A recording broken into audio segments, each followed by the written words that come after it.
Bom dia, manhã deste último domingo do mês de março, a igreja aqui está totalmente vazia, só tem eu e Gessé, meu filho, que tem me ajudado muito, eu dou graças a Deus pela vida dele, para sermos bem-sucedidos na gravação dessas mensagens. E toda a esperança é que o povo de Deus seja edificado em mais uma pregação. E hoje, nesta manhã, eu quero trazer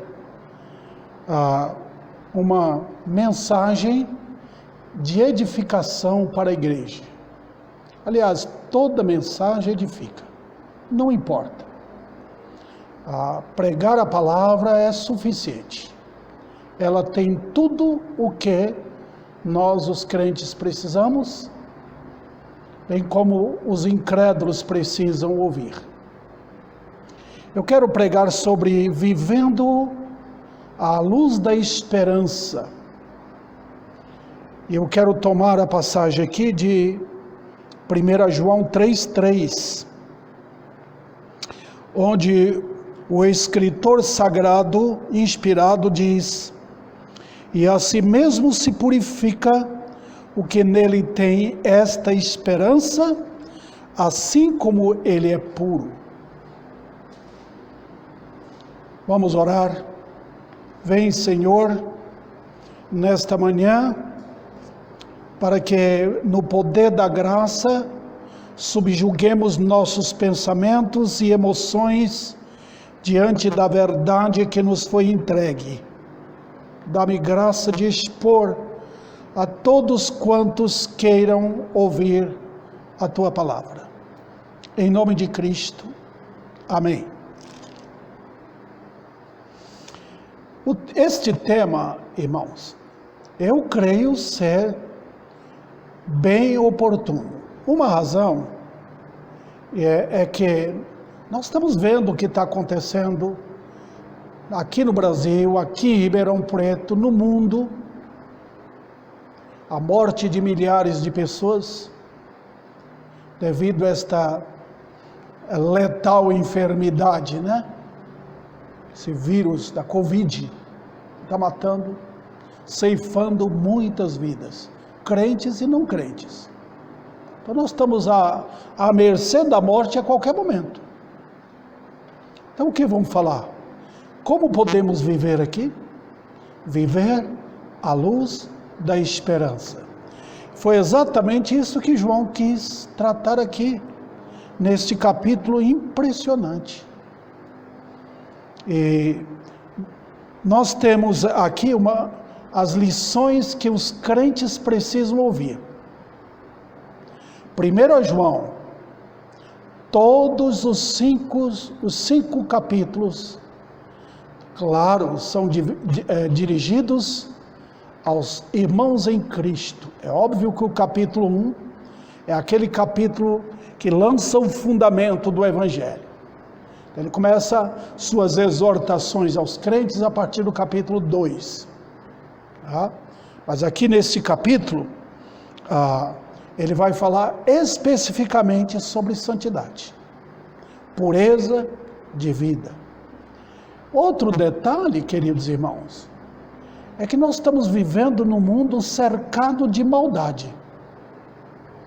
Tudo Satanás tem feito para que notórias iniquidades, pecaminosidades, né, sejam recebidas como se fossem coisa normal, coisas normais da vida. Então o mundo está, vamos dizer assim, impregnado de maldade, e Satanás tem cercado nossas vidas individualmente, nossos lares, nossos pensamentos, nossas emoções, e quando o pecado vem apimentado de mentiras, de engano. Então nós temos que cuidar. Por quê? Pode chegar um momento, e eu creio que já chegou, aquele momento em que os próprios crentes começam a aceitar essas coisas. porque eles estão cercados disso. É normal isto, é normal. Então nós vemos hoje, queridos irmãos, separação de casais, adultérios dentro das igrejas, pedofilia, estupro, homossexualismo, lesbianismo, mentiras, desonestidades, relaxamento espiritual, além de idolatrias, amor ao mundo de todas as espécies. Essas coisas, elas vêm para pegar a gente. Se você não foi pego por aqueles pecados grosseiros mencionados aqui, lembra que outros vêm. E esse é o propósito do mal. Então, se a época agora quiser fazer você de um crente leviano, mundano, que esquece o dia do Senhor, como estão fazendo hoje, para usar para o seu bel prazer, Satanás vai fazer. Então, imbuído disso, desses pensamentos, que eu quero que nós voltemos para 1 João capítulo 1, e especificando este versículo. O ensino também é prático, que santidade de vida é prática. É o ensino predominantemente prático, porque em toda a Bíblia, Deus chama o seu povo, desde Israel, a igreja agora, chama o seu povo à santidade. E santidade é o quê? É uma vida consagrada, santificada, purificada para Deus, em especial. Está vendo? Se você quer falar de amor, pode falar, mas o amor sem santidade não é amor. Nós temos que lembrar disso. O amor bíblico é o amor santificado, que primeiramente você ama Deus. Depois, esse amor ao Senhor vem trazendo, vamos dizer assim, a chuva que rega a vida uns com os outros aqui. O que está faltando é isto. Então vamos tomar esse texto para nossas vidas nesta manhã. Eu tenho 3 assuntos para serem falados hoje. Primeiro, nós vamos tratar sobre uma gloriosa esperança. Ele diz aqui, todo o que nele tem esta esperança. E por que esta esperança? Porque eu estou lembrando aqui, não estou tirando o texto do contexto. Os irmãos podem perceber que eu estou ligando com os versículos anteriores, mas especificamente o versículo 2. Amados, agora somos filhos de Deus. E ainda não se manifestou o que haveremos de ser. Então, ele pega o presente e transporta para o futuro. Agora somos. Mas ainda não se manifestou o que haveremos de ser. Então seremos semelhantes a Ele. Está vendo a esperança aqui? É nessa esperança que eu trago esse versículo para vocês. Segundo lugar, vamos ver o processo da purificação. Porque diz o quê? A si mesmo se purifica. E entra o trabalho individual. E em terceiro lugar, mostrarei a razão da esperança, assim como ele é puro, e aí eu encerrarei. Ok? Vamos então caminhar nesta via iluminada desse versículo maravilhoso. A primeira lição então, gloriosa esperança. Eu quero aqui, queridos irmãos, lembrar, colocar bem perante vocês, que esta é uma lição especificamente para quem é crente. Você não espera que o homem incrédulo terá a esperança da glória, de ser semelhante a Cristo, jamais. Por quê? Porque não pode, é um homem natural. Pode ser quem for, o melhor homem de Ribeirão Preto, do Brasil ou do mundo, não tem participação nisto. É homem natural. Então, o homem natural, o ensino bíblico é bem claro. em dizer que não pode entender as coisas do Espírito de Deus, porque é loucura para ele. Ele tem vida natural, a vida do mundo, então não vai entrar nisto. Esta é uma sala de aula, sala da graça, é a sala da faculdade de Deus, onde somente os crentes podem entrar e participar. Por quê? Eu vou mostrar aqui rápidas palavras, irmãos, só para vamos sublinhar essas coisas na mente nossa, porque a tendência hoje é puxar pessoas não crentes para participarem disso. O movimento ecumênico se espalhou de tal maneira que todo mundo hoje diz: eu sou evangélico, eu sou salvo, eu vou para o céu, sem nunca terem se convertido a Cristo. Isso é uma hipnose do diabo. Ninguém entrará no céu sem conversão. Não.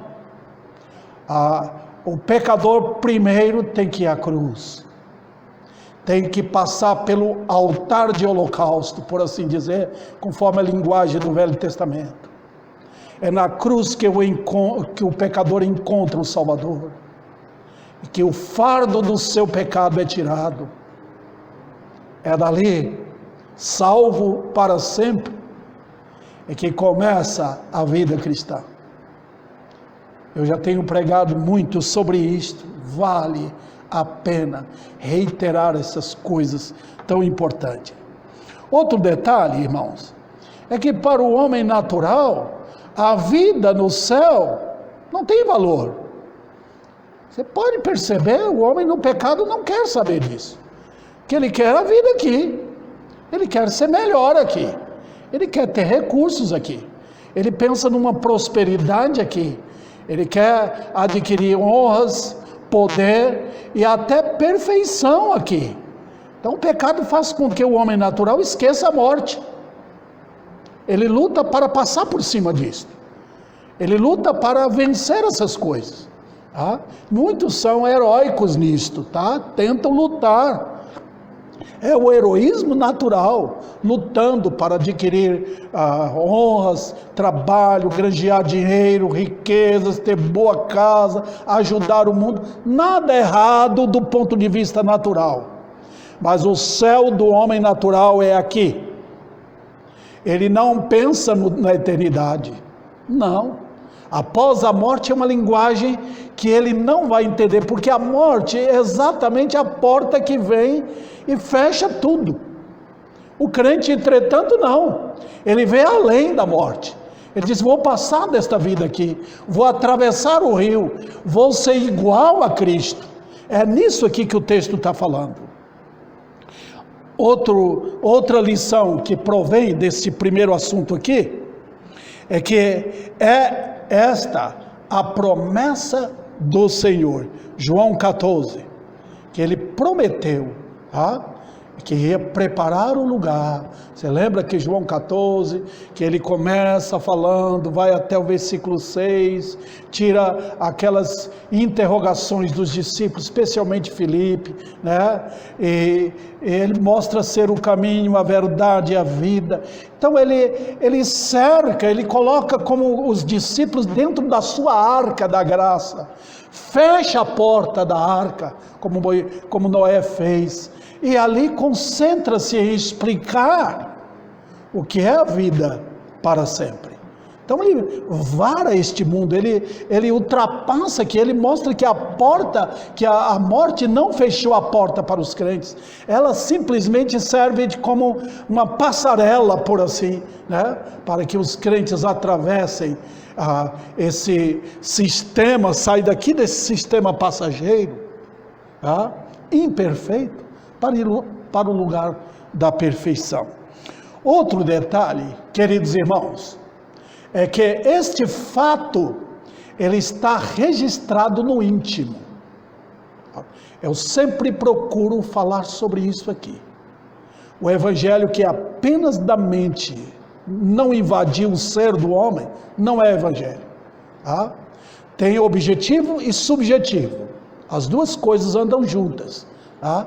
O fato é colocado na mente, eu entendi, mas o fato também é registrado no coração. Agora eu vou para duas passagens, uma rapidamente explicarei, a outra demorarei um pouco. A primeira está lá em Salmo capítulo 32, eu até já preguei sobre este salmo aqui, acho que uns 2 domingos passados.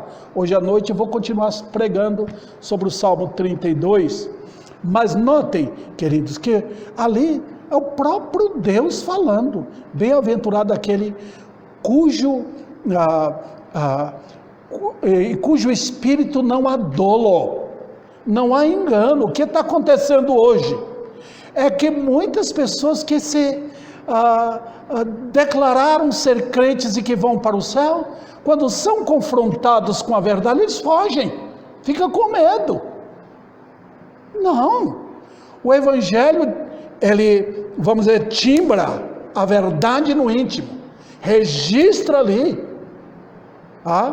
Então, você tem seu nome escrito no livro da vida? Foi escrito na eternidade, não agora. Não foi quando você se fez uma decisão, já foi escrito. Então, o seu nome está lá, então você tem esperança, seu lugar é lá. Então, é assim, a Bíblia trata. O outro texto está em Colossenses. Nota o que Paulo diz. Ele diz o seguinte, Colossenses 1,17. Cristo em vós, eu estou lendo apenas uma parte do versículo. Cristo em vós, esperança da glória. Nota, sublinhe aí, Cristo em vós. Já até tratei sobre isto aqui algumas vezes. Sempre pregando, a gente renova esses assuntos, traz como que estivesse trazendo a água cristalina para o povo de Deus. Sempre bebemos desse mesmo copo, né? Nesse mesmo copo. Cristo em vós. O que é isso?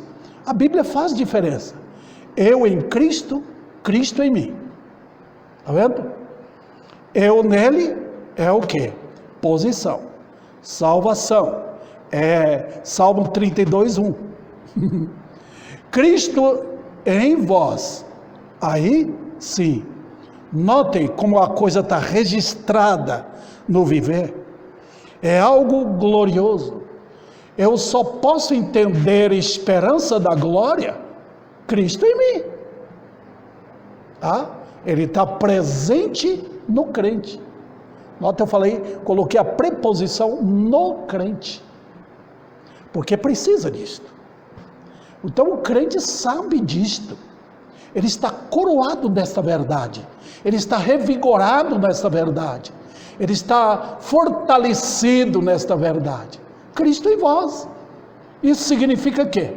Esperança de uma vida melhor aqui? Não. Esperança que Deus vai dar para você prosperidade aqui? Não. Nós não temos essa mensagem na Bíblia. Cristo em vós, esperança da glória. Então vamos adiante aqui, queridos irmãos. Somos o povo salvo para a glória.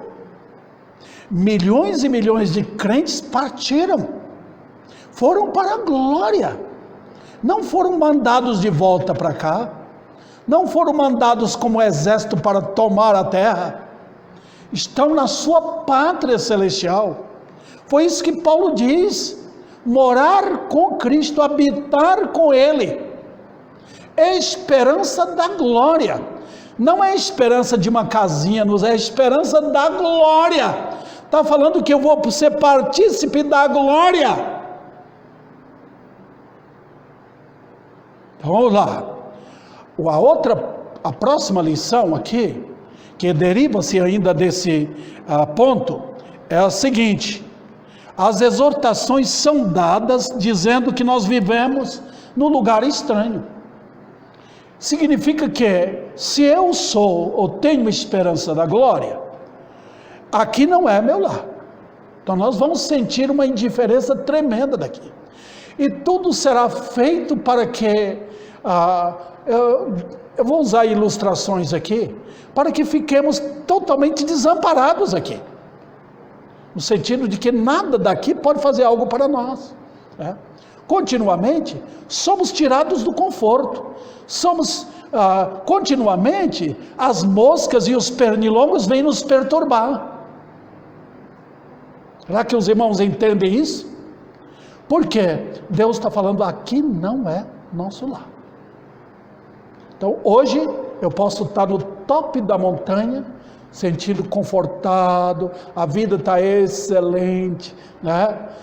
Tudo bem, eu estou ganhando, eu tenho meu lar, nada me interpela a viver aqui, tá? Mas de repente você desce a montanha, de repente você está lá embaixo, lá no vale, né? Quando eu viajo daqui para São Paulo, a pista, a rodovia Anhanguera, 320 quilômetros daqui em São Paulo, ela não é, vamos dizer assim, reta até lá, sabe, aquele plano. Quem viaja pelo Mato Grosso do Sul, ali para a região Dourada, a gente percebe que a pista é reta, né? Não, você não vê ladeira, mas daqui para o São Paulo não, tem picos e vales, subindo e vai descendo. A jornada para a glória é assim também, queridos irmãos. Hoje você está ótimo de saúde, amanhã você está começando a sentir o cheiro, o sabor amargo da morte. Pode ser.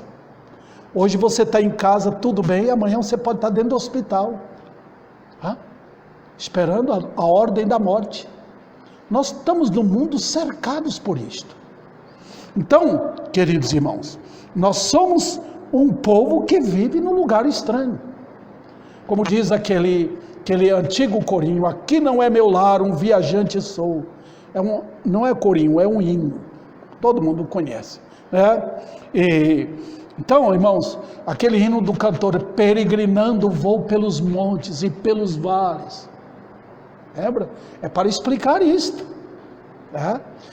Outro detalhe, queridos irmãos, vocês podem perceber que a religião moderna, essa fabricada pela nova era, está fazendo de tudo para que nós sintamos que aqui é o nosso lugar. Eu estou adorando a Deus, tá? Cuidado com isso, não é o lugar nosso. Nós somos peregrinos na terra, tá? E pode ser que encontraremos terríveis obstáculos e perseguições. Tá? O Senhor pode trazer bons tempos na terra? Pode.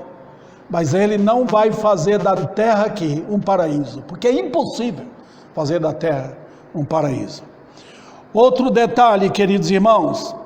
Somos como a noiva que se prepara para o noivo.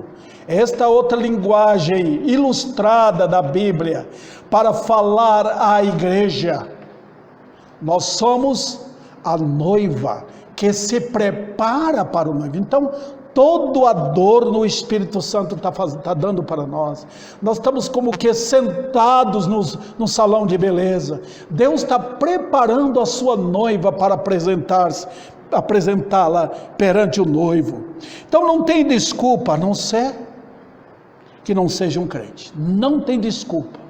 Vida santa é necessária, é guerra, é luta na vida do crente. Agora você vai falar, pastor, o que é que eu faço? Eu começo bem, eu sei, porque tem muitos crentes sinceros que falam assim, tem essas perguntas. Mas sabe o que é que falta hoje?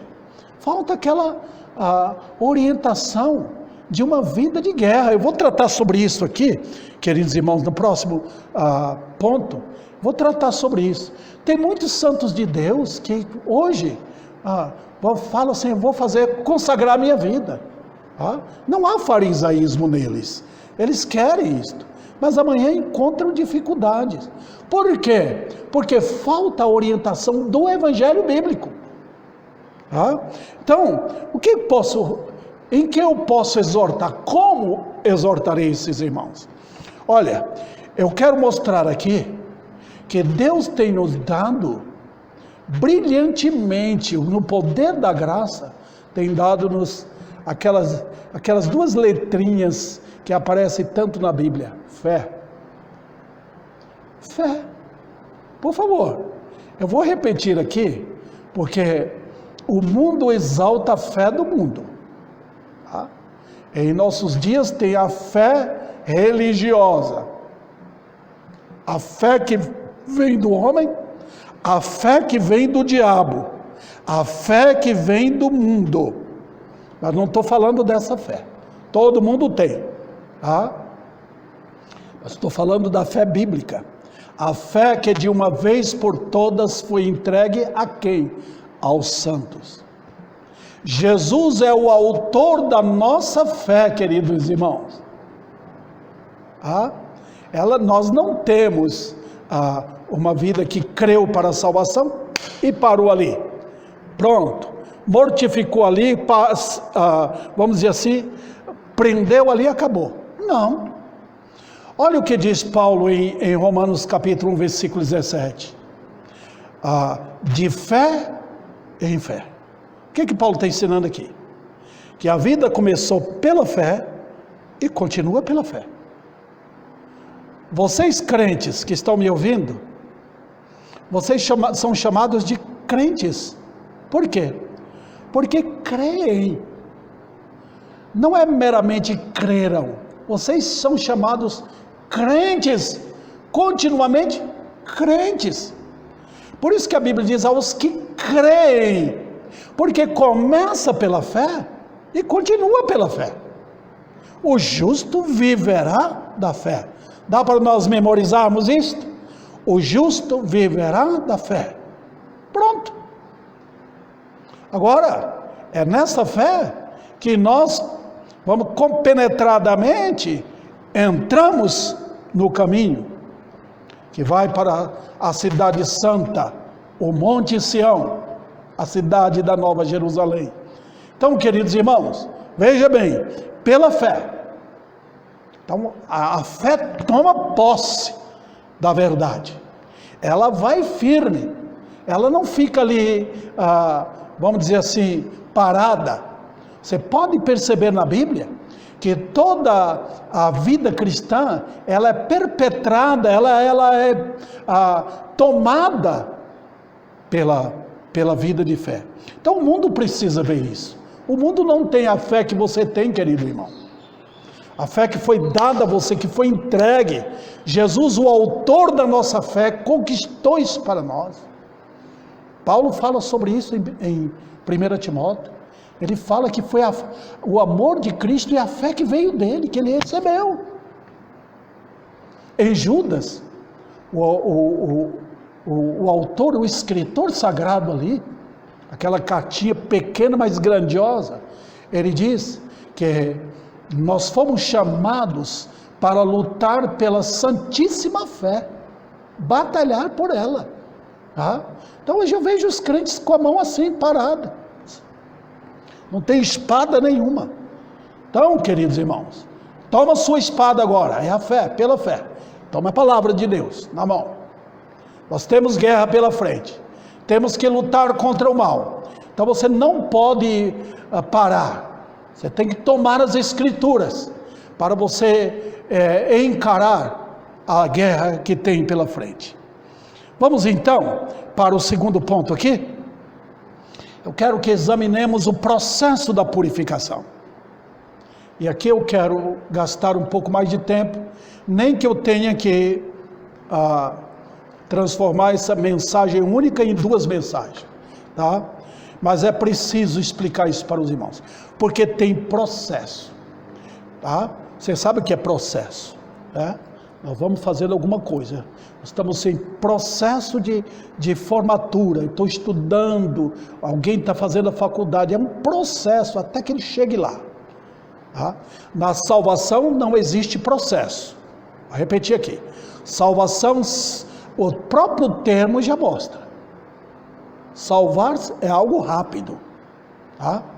Se alguém está afogando, você não fica lá pegando a pessoa, tirando da água e voltando para lá. Isso não é salvação, né? Um salva-vida não faz isto. Se tem alguém que está cercado no lugar que está incendiado, alguém outro vai tirar, ele não fica tirando, vou tirando aos poucos, não, ele quer sacar de uma vez. A pessoa da lei. Quando Jesus salvou o ladrão na cruz, ele não ficou salvando aos poucos. Olha, eu vou salvar você agora, daqui a pouco eu volto, tá? Vou enfrentar aqui essa multidão que está ao meu derredor, depois eu volto para falar com você. Não, hoje mesmo estarás comigo no paraíso. Aquelas palavras definiram salvação. Nelas estava tudo que aquele ladrão arrependido precisava ter. Então, purificação é processo. Agora, deixa eu explicar outra coisa aqui com respeito a isto. Tá? É que a santificação também é algo que tem três aspectos na Bíblia. Quando você foi salvo, você foi santificado para Deus. Salvação ou santificação, pronto. Você foi santificado, você é de Deus. Tá? Chamado pelos teólogos posicional. Tá? Quando eu me casei com Dona Nádia, eu me santifiquei para ela. E ela para mim. Tá? Quando você compra, supomos um carro para você, aqui você diz, esse carro é meu, foi santificado, eu tenho um documento dele, que pertence a mim. Então você santificou para você. Então existe na Bíblia essa santificação. Então você pode ver que Paulo trata sobre isso. Olha, vemos isso no Velho Testamento, Deus chamando o povo de Israel, eu santifiquei vocês para mim. No Novo Testamento é a mesma coisa, a igreja é santificada, por isso que Paulo diz, chamados santos, mas também tem a outra parte, chamados para serem santos. Está vendo aqui? Como a coisa é bem compreensível. Olha, foi assim com Israel, quando Deus diz, chamei e santifiquei vocês, santifique. Está vendo? Então o Deus que nos santificou para sempre, ele é igual um moço que conquista uma moça e diz, santifiquei você para mim. Pronto. Agora purifique. É interessante, né? Como a Bíblia mostra coisa muito clara para nós, de forma bem clara. Tá? Então, queridos irmãos, um outro aspecto disso que é muito importante, é que cada crente tem uma natureza santa. Olha, você vê como a Bíblia liga um assunto com outro, tudo assim, é como fios de ligação. Todas têm essa energia que parte da verdade bíblica, que vem da cruz. Maravilhoso, né? Veja bem, se você é crente, você é santo. E por que você é santo? Porque Deus deu uma natureza santa. Eu acho isso maravilhoso. Como é que eu posso ser ou santificar a mim mesmo se eu não nasci de novo? Tenho um nascimento natural, tá? Há pouco mais de ano, meu netinho vai fazer 2 anos, o Arthur. Dentro de alguns meses, 2, 3 meses, nascerá um outro neto meu. Nascimento natural. Mas tem um nascimento espiritual. Foi isso que Jesus Cristo, foi nesse aspecto que Cristo confrontou Nicodemos. Ele falou, não nascer de novo, não vai entrar no reino de Deus. Você está do lado de fora, você está no reino do mundo. Você só entende daqui, Nicodemos. Então, se não houver nascimento espiritual, como você vai compreender essas coisas? Foi isso que Nicodemos ficou lá perplexo. Como é que eu vou entender isso? Mas notem bem, como a Bíblia é clara, quem tem nova natureza, a natureza do novo nascimento, adquirida no novo nascimento, têm desejos santos. Então Deus está dizendo, eu chamei você para ser santo, porque você é. Ninguém vai exigir santidade de alguém que não é santo. Santidade não é roupa, meramente. Envolve isto.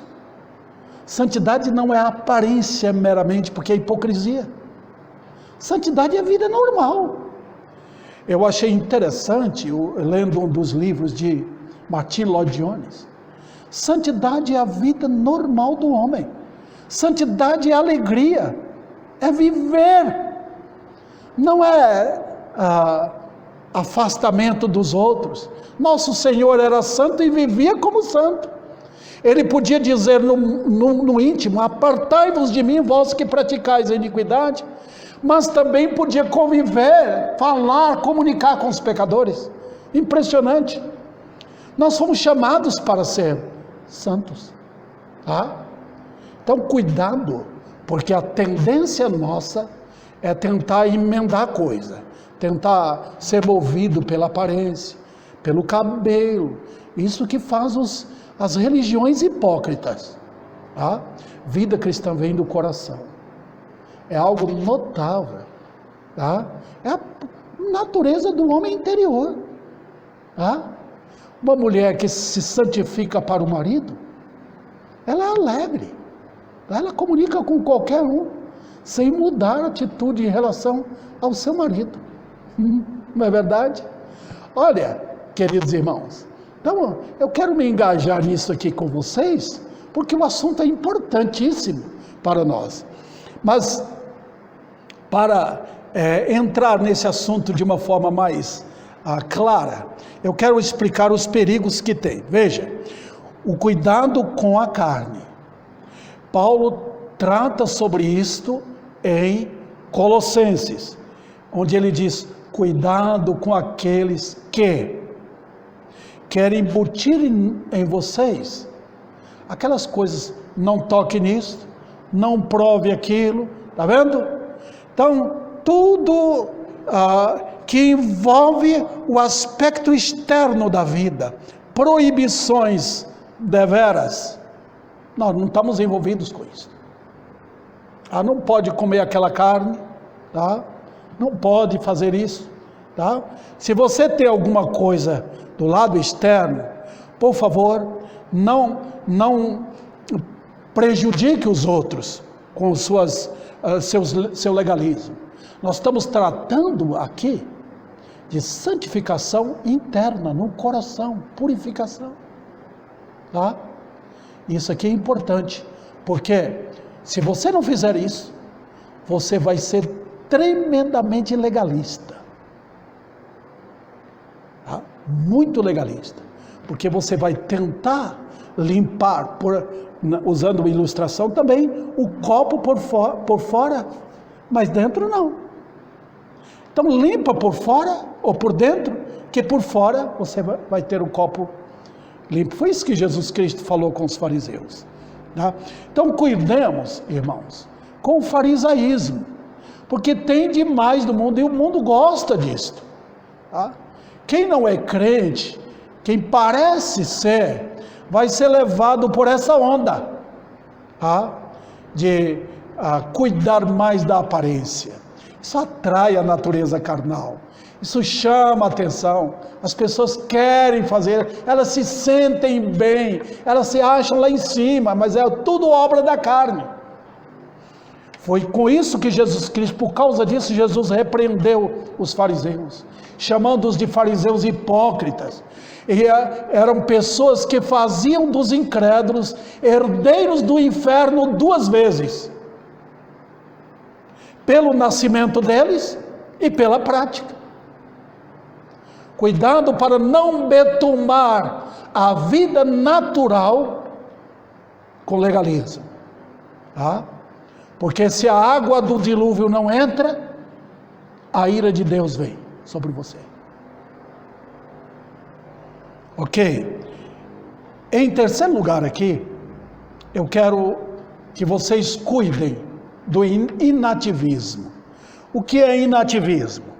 É aquela ideia de que você tem, de que uma vez que você foi salvo, você simplesmente faz isto. Você não faz mais nada. Tá? Você diz o quê? Deus vai fazer o resto. Minha vida está na mão dele. Tá? Sabe o que significa isso? Inativismo. Tá? Você é crente, vou para o céu, fico como que chupando o dedo, tá? E esperando só o barco chegar para me levar. Não tem processo na vida? Eu vou mostrar para vocês o que Paulo fala. Eu levo então os irmãos para Filipenses capítulo 2. Veja o versículo 12. Ele diz: assim, pois, amados meus, como sempre obedeceste não só na minha presença, porém muito mais agora, na minha ausência, desenvolvei a vossa salvação com temor e tremor. Veja bem aqui. Olha o que Paulo faz aqui. Ele arranca o inativismo. Ele tira o crente daquela atitude de ficar simplesmente parado. Eu fui salvo, vou para o céu, e está cheio de elementos assim, em nossos dias. Tá bom, Jesus já me salvou. A vida cristã não demonstra qualquer sinal, qualquer evidência de que há uma atividade de santificação na vida. Paulo trata sobre isso aqui, tá? Desenvolvei. O quê? A vossa religião? Não. A vossa salvação. O que ele quer dizer? Ele está me ensinando, ele está dizendo que você tem que fazer alguma coisa para entrar no céu? Não. Ele não diz que salvação é pela atividade. Ele está mostrando aqui uma vida obediente. Se espera isso de crentes, dos crentes. Tá? Como assim? Vamos supor, eu provavelmente já usei essa ilustração aqui nas minhas mensagens, mas nunca lembra de tudo, né? Então vale a pena repetir.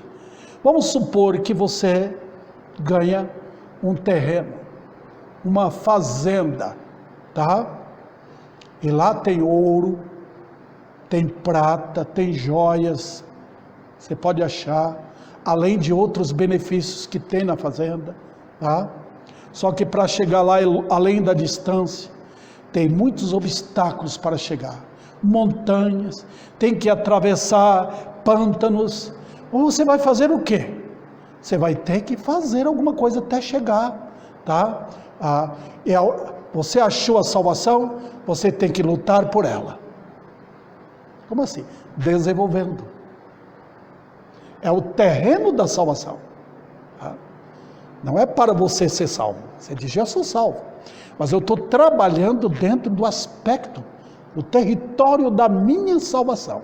Lembra que a Bíblia diz em Hebreus, é a tão grande salvação. Então, pela fé, nós estamos lutando aqui. Eu quero alcançar as joias que tem aqui. Eu quero tirar o ouro que tem aqui. Eu quero cavar essas coisas.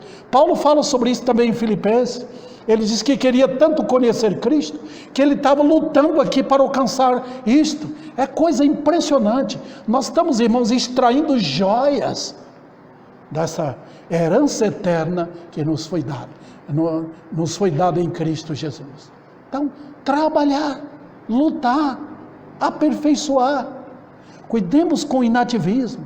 A vida cristã exige oração, exige leitura da Bíblia, meditação, estar na igreja, estar cada dia com os olhos atentos, cuidado. A Bíblia fala de vigilância, a Bíblia fala de perigos que nós enfrentamos. Tudo isso mostra que eu não posso ser inativo. O barco está indo para o céu, tá, mas eu tenho que remar ali. Eu tenho perigo das ondas que podem nos tragar. Notem, queridos, era assim que os crentes antigamente viam a vida cristã. Nós pegamos isso, ó mestre, o mar se revolta. As ondas nos dão pavor. Cristo valerá, oscilando minha fé. Tudo isso mostra essas linguagens obtidas nessas poesias cantadas. Elas mostram o quê? Vida cristã é ativa, não inativa. Então cuidemos. Então, queridos irmãos, voltando um pouco mais para explicar isso aqui, voltando a Filipenses, pastor, mas eu não posso, eu não tenho poder. Não tem mesmo. Nós não temos poder para agir. Toda confiança nossa é inútil. Você já percebeu isso? Que toda vez que você fala, vou ser assim, pode esperar que não vai acontecer, que você vai ficar decepcionado. Eu sempre tenho dito para crente, quando ele fala assim, eu vou consagrar a minha vida, pode esperar que não vai dar em nada, porque foi algo feito no poder da carne. Qual a resposta para isso? Eu tenho aqui, ele diz no versículo 13, de Filipenses 2, porque Deus é quem efetua, opera em vós, tanto o querer, como realizar. Impressionante. Você fala, mas como cabe isso aqui? Como é que eu vou entender uma coisa dessa? Sabe, queridos irmãos, quando a fé atua, a graça opera. A fé, eu já falei para os irmãos, é como um avião. O avião sobrevoa. E quando ele quer pousar, tem um lugar de pouso. Tem um campo de pouso dele. Então ele desce ali. Se você quer viver pela fé, você não pode ficar parado. Não pode. Normalmente eu saio com a minha esposa para a gente andar. A vontade de ir, a natureza para ir, não tem. Mas assim que começamos a andar, anda. Então vem o gosto por aqui. Então nota o que Paulo quer dizer aqui. Deus é quem opera em vós. Vida de incredulidade não tem ação de Deus na vida da gente. Deus nunca vai operar em nós mediante uma preguiça nossa. Não. Ele é o Pai Celeste que vem dar um chute em nós, assim por assim dizer. Pega uma vara e dá uma varada em nós. Vamos, age. Nós temos que agir. Os irmãos estão percebendo? Determinadas lições, Deus tem que nos empurrar para isto. Então Deus opera em ação da fé. Quando a fé diz, eu irei no poder de Deus, pede graça ao Senhor, Deus dá isto.